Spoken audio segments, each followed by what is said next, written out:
2-minute timeout time here. Let's talk about freshmen that could play a big role this year. On Wednesdays, Locked on BC, I discussed all the freshmen that have stood out.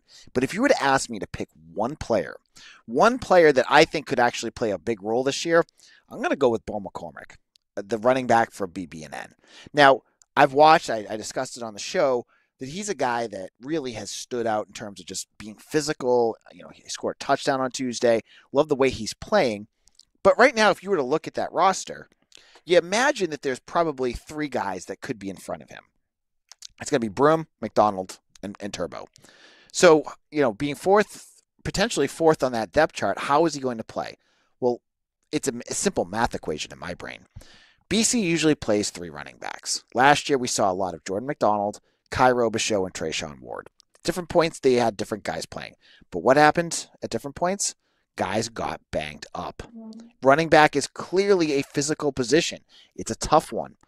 And the way that Turbo runs, the way that, you know, Jordan McDonald, and obviously Alex Broome is coming back from a major injury, they might need a fourth running back at some point. They're going to need a fourth running back. So while I love guys like Kalen Jasinski and, you know, some of these linebackers like Griffin Collins, there's probably not a spot on this roster, you know, unless a lot of things happen, that they're going to actually play. I think that could be different with Bo MacCormack.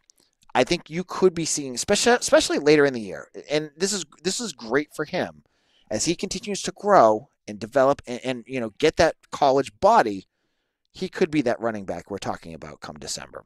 Thank you all for listening, and please come over to Eagle Insider right now. 50% off a VIP subscription. If you have not taken advantage of it, do so before it runs out at the end of this month.